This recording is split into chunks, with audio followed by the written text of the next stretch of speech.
Welcome to Cartoonist Kayfabe. My name is Ed Piscor. I'm Jim Rugg. Going to take a look at Jim Lee's career best, question mark, today here on the channel. First, I want to inspire you guys to support the channel at the Patreon. King Kayfabers get to check out all of the videos before anybody else. Completely mitigates the kayfabe effect. And the biggest supporters get to watch us record these videos live before the things are even produced. So they get the first jump on things, and they have kayfabe affected books in the past. The channel is brought to you by the comic books that we make, and 2023 going to be a big year for Cartoonist Kayfabe. Hip Hop Family Tree Omnibus is coming out in time for the holidays. Scoop this up, put in your pre-orders online or at your local comic shop if you have a good one. It collects all 4 volumes of the Hip Hop Family Tree big books, but there is 140 pages of additional material in there that is not in those original books. The Crypto Killers miniseries for Red Room is coming out in May. 4 issues of that on a monthly basis. There are various flavors of covers for each of the issues, and these are all the covers for issue number 1, including a sketch cover that you're able to get your hands on all by yourself without, a store needing to order a certain amount of comics or whatever. 2 volumes of Hip Hop Family Tree exist as trade paperbacks, 3 volumes X-Men Grand Design and WYSIWYG. Jimmy has Street Angel Princess of Poverty coming out sooner than later. It's going to collect all of the Street Angel material that is not in Street Angel Deadliest Girl Alive trade paperback, which you should already have on your shelf, and if you don't, scoop it up right away. It just got reprinted. Having both books will give you all of Jimmy's Street Angel comics to date. It's a must for everybody's library. Hulk Grand Design is out in the wild right now. It is going fast. It is not going to be on the shelves much longer, so scoop it up sooner than later because the reprint might take quite a while to see the light of day. Jimmy also has Plain Jane's comics out there in the wild. And without further ado, Jimmy. Rob Liefeld brought it up a couple of times on the interviews that we did with him. He said X-Men is Jim Lee and Scott Williams' career best. And he mentioned that he wanted wraparound covers like X-Men 275. And this is the cover that he was talking about, man. Seared in my brain, James. I absolutely adore this. I look at this, I think X-Men 1, with all the cover gatefold. Give me this one every time. This is my wheelhouse. I never loved Jim Lee art more than I did at this moment. Yeah. And we were talking before this came on. I remember my head picking this up at West Side News, the little place where I bought comics once a week. And New Mutants 100 come out the same day as my memory recalls. And it's 2 double-sized issues of the guys that I was copying in my sketchbook. I mean, I got back to the car, I was walking on clouds. This was the most exciting day I had ever had buying comics up to this point. Yeah. Just a fantastic week in comics, no doubt, man, because you're getting double-sized the amount of content. It's the hottest dude. I lived for these comics at the time. It was like such a, you hear of the safe space and shit. I would grab a Jim Lee X-Men comic, freaking read it to tatters, and not exactly know how shit works. So I would keep going back every week to just see, is the new one in? Is the new one in? And when there's double like that, unfreaking believable. A couple months earlier, I think it's when 272 came out, that was another one of those weeks. Comics, Marvel was firing on all cylinders. It was an Extinction Agenda issue, the orange cover with Cameron Hodge and Wolverine with the tattered up outfit. It was the first issue of the Art Adams, Walt Simonson Fantastic Four. It was, I think, the Extinction Agenda issue that Rob had more of a hand in than the Guang Yap ones. And then I ain't gonna lie and I ain't gonna front. It was an issue of What If that Jim Valentino did that I really like. Man, it was what if Peter Parker breaks up with Mary Jane. It was a 2-parter. It was the first 2-part.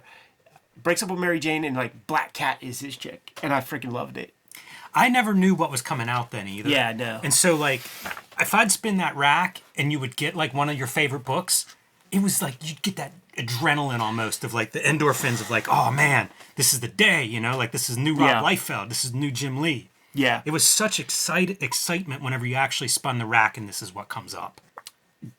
after all the crazy shit that was done and that Jim Lee inherited, he inherited the Australian team kind of shit and the weird, like the Siege Perilous where everybody's story changes and you get Dinosaur Rogue and Magneto and you get the little kid Storm, all that stuff. He started to be able to flex enough weight that he's like, nah, dude, like let's take it back to like what makes it great. And he puts them even in like the OG X-Men outfits, which by the way I freaking loved. I thought this was so cool, man. Like actual real cohesion of the team. 100%. Because I start reading this. My first issue is 248. Mm-hmm. They're all over the place. Exactly what you described. They were the opposite of like they're all together. They're all wearing the same costume. They're on a team in one place. This is that moment of like just I've been loving the book for 2 years and now suddenly here it is. It's like a culmination of all of that. He owns every character. Like in my mind, so many of these characters, they're Dave Cockrum characters. When he draws them, he owns them now. He created the coolest looking like Banshee with the little mullet and the sideburns and shit. He's kind of never looked cooler. No. Same with, is this Corsair? Yeah. You know what I mean? Like, these are characters that should be awful lame. But like, they're not even like, oh, there's some other cool versions. It's like, no, this is a terrible character. If he looks even a little bit cool, it's impressive. It's important to the audience, Jim. Do you know his name? I do, Ed. It's Chode. Boom! There it is. You know what, though, man? Starting from this page, like, I thought double-sized issue, going back this week, because I haven't looked at this in a long time, 25 years or probably more. There are so many of these kinds of pages where it is just, like, money shots. Like, the team and every character looks cool to the point that you're saying, how did he turn this out? Oh, dude. There was some help earlier. Like, there was, like, some... like 266, like he had a tiny buffer. I do think these guys were going nuts. There's shouts to Carl Alsader in here. Also, I think it's worth mentioning that I'm quite sure Jim Lee got 3 cover rates that month. Yeah, I mean, I think he deserves it because again, you know, you're doing an inside cover or a back cover, and now you're stocking it with these background images. It's not like there's a shortcut on one of these covers. I think it's super smart, man. But I mean, like, it is just impressive every single page turn almost. Totally, it's impressive, and that is what attracted us to this shit as kids, man. He does so much intergalactic. We pointed out even like his Alpha Flights. We did a video where we were looking at some of his early comics, and it would be these intergalactic spaceships and shit. And he's fucking good at that stuff, man. Rounded edges, very hard things to draw. Mm-hmm. I do wonder, like, what's the starting point? Is it like, your wife's hair dryer and then you start to add, like, weird stuff to it? Can't imagine. But there's a lot going on in that spaceship. And none of the lines look out of place, right? Like it all feels right. I would be curious, just like, what's the average number of characters in each panel in this book? Yeah. Because there are so many panels where you're getting 5, 6, 8 characters. His Deathbird supersedes the Dave Cockrum Death. He makes Deathbird cool. He makes all of these characters cooler than they were. Yeah.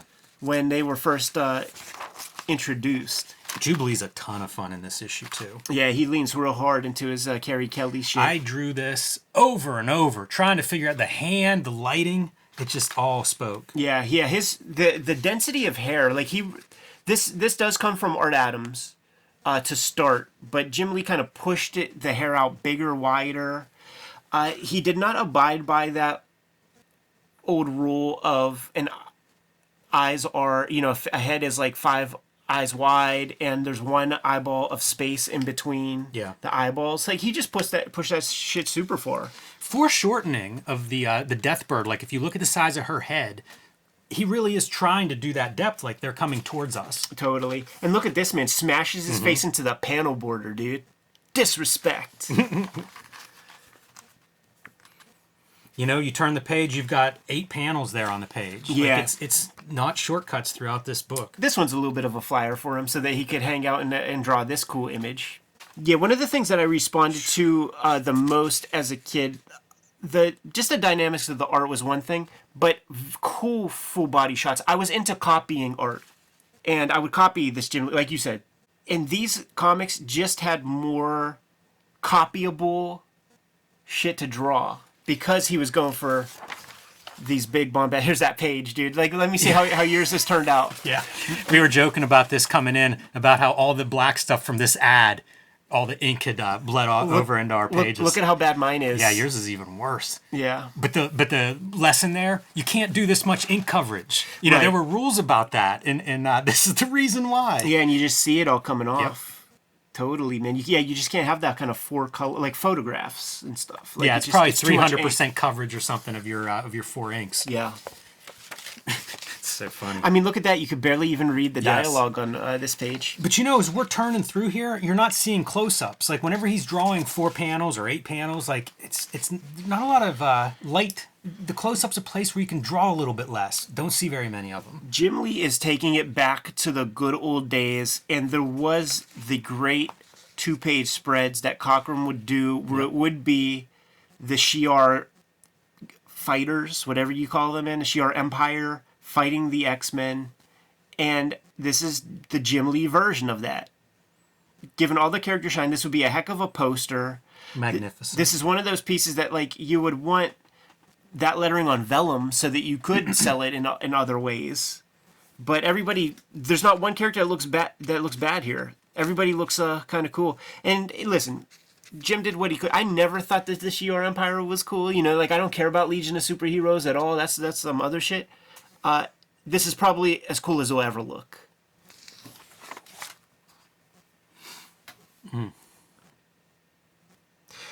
Not bad with the scale of Wolvie right here. I thought that too. He kind of looks short. You know, I don't know how many heads tall he is there, but it's not that giant 14 head tall, 6'5" Wolverine that kind of you see a lot of. If it comes to mind when I come across it, I do think that we do have some Jim Lee inked pages Okay. in here.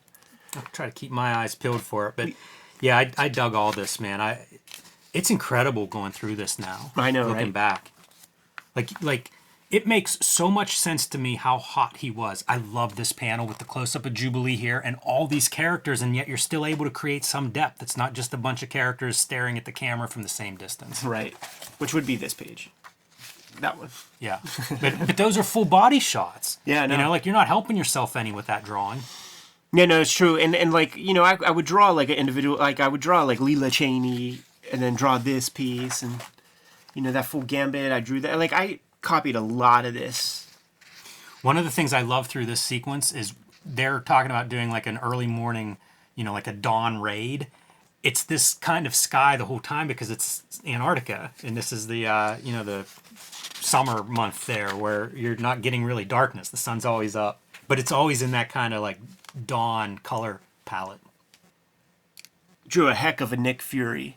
Did. One of the great comics to never come out is the Punisher Nick Fury quote-unquote graphic novel that several, like maybe a half dozen pages were done. We did a video where we talked about the great incomplete comics, and there's a Punisher annual from the Von Strucker Gambit issue of the Punisher annual that shows off.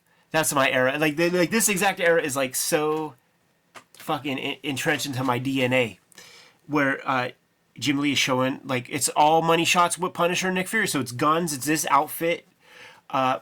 Nick Fury has like hawk wings like built into like some outfit and shit. It was real sick. Look at their screen tone on this dude. Yeah, this this might be a Carl Alstadter thing because like that. Yeah, I don't recognize that foliage. Yeah, I don't see Scott Williams doing it. This was another one. Mark-wise, this is stuff that I haven't seen in any of anywhere else in Jim Lee work. Sure. So who knows? Maybe that's somebody else. Yeah, and when I see this kind of thing, that communicates Wills to me. Like, there's a lot of this in Wills' work when he takes over X-Men at a certain point. Oh, you know what? Go back a page. I like this stuff because it's those motion lines that have been a part of Marvel Comics, Right. Going back to Kirby Silver Age stuff, but cut through with some white. Like Yeah. you're still not using that. Like you still got to put your own spin on them. I like seeing that. I love these fields of color to like That's break a up. weird. That's a weird thing too. Yeah. That stood out to me going through it. This cracked me up. So you see Zabu here, and like when you just turn the page, like you see Sabu there. I really feel like this thing was like Lightbox. It's almost the same size. It's the same angle. You you Lightbox the head, and then you just kind of change the body a little bit because it's the same angle and everything. Yeah, that's a not Jim Lee's strength. That saber-toothed tiger. You can see the Mignola influence in the backgrounds here. You know, that kind of flat, citadel-y looking thing. Like, it looks like he looked at a P. Craig Russell era Mike Mignola piece of art. Yeah. Look at the amount of gear, too. For a small little panel, how much Fury's loaded with.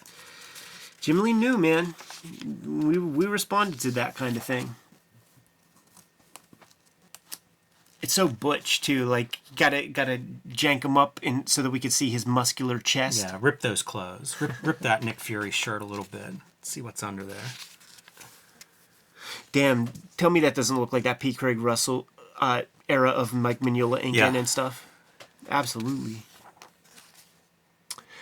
This is the page that I think if it's not.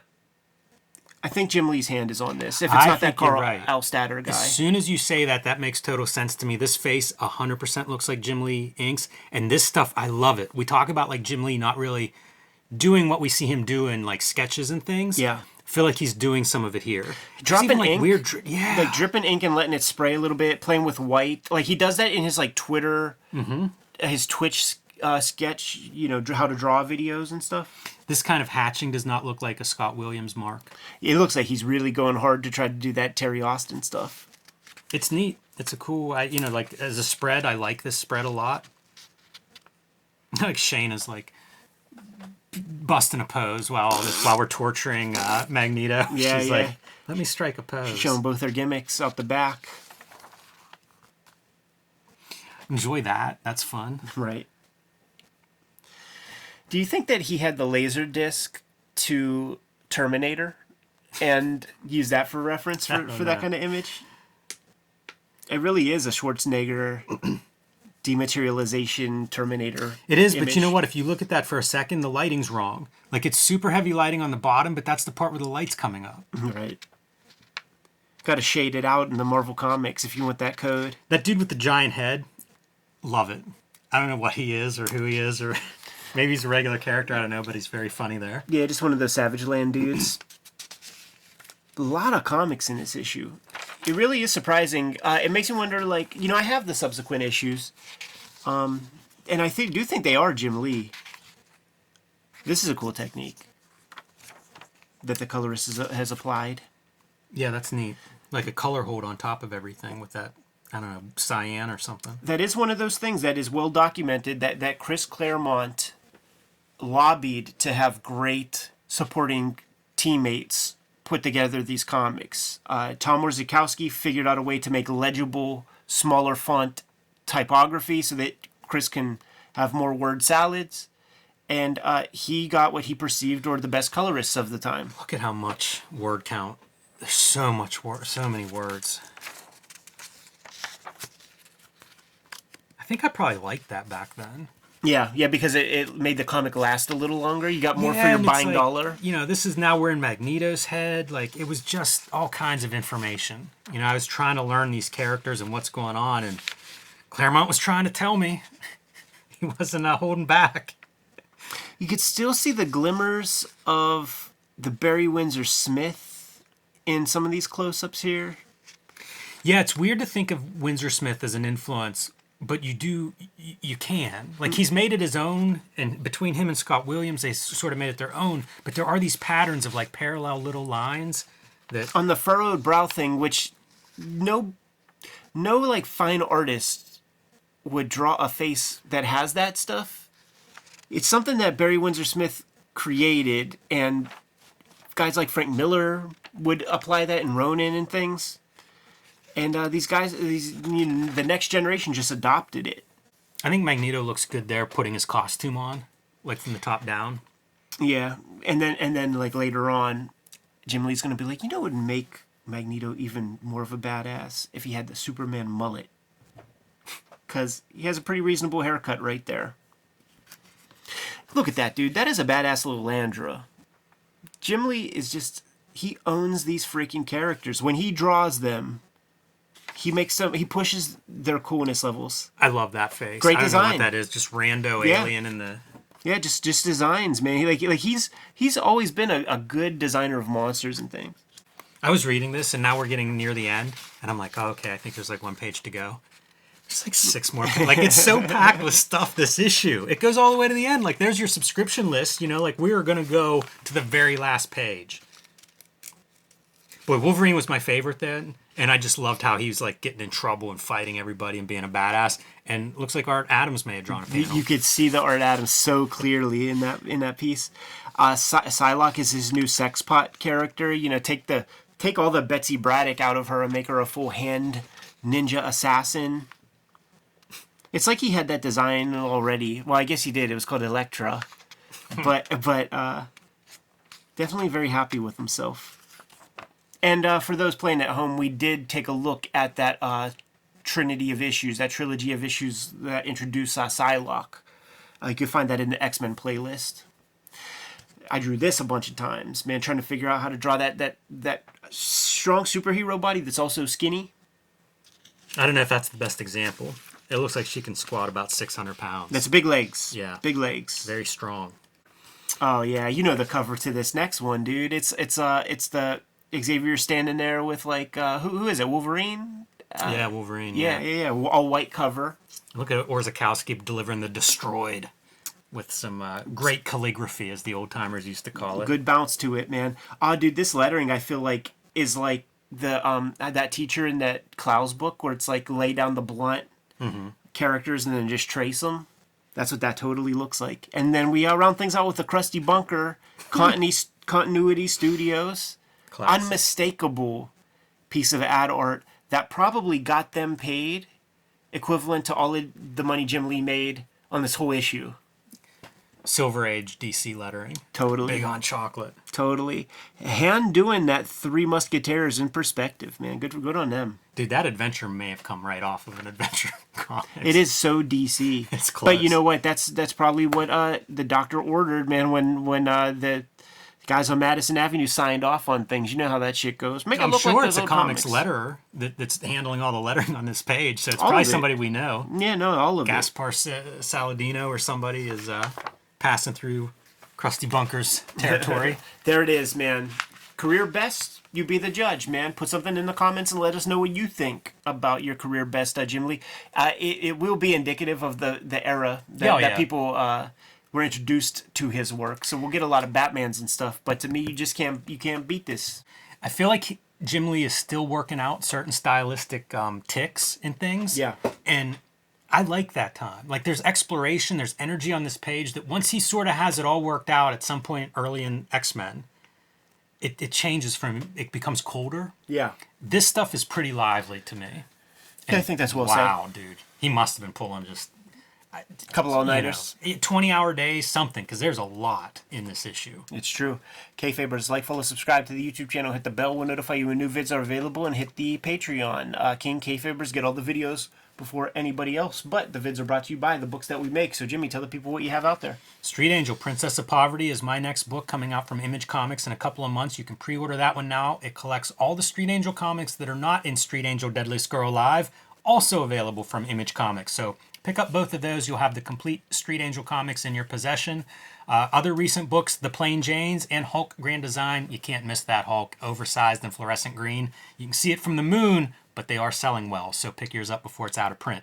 I'm also posting my latest comics on my Patreon. You can read those at patreon.com/JimRugg. Hip Hop Family Tree Omnibus coming out in 2023. Going to collect the 4 volumes of Hip Hop Family Tree Treasury Editions, along with 140 pages of additional art and materials, man, that is not in those 4 volumes. So scoop that up, put in your pre-orders now, tell your store that you want that comic, and we will know how many to print so that we can deliver them to you without having to go into reprints too quickly.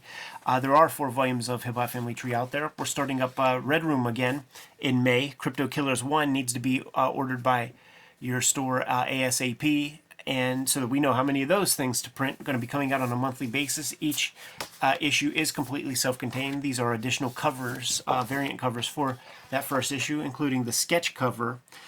2 trade paperbacks of Red Room are out there. 3 volumes of X-Men Grand Design and WYSIWYG are additional comics that I have out on the stands that you can get and support the channel. But what else do we have, Jimmy? Subscribe to the Cartoonist Kayfabe newsletter at the links below this video. You can also find Cartoonist Kayfabe t-shirts, merchandise, mugs, hats, stickers, all kinds of cool stuff at our spread shop. That link is also under this video. Great ways to support the Cartoonist Kayfabe channel. Give them those marching orders, Jimmy. We'll be on our way. Read more comics.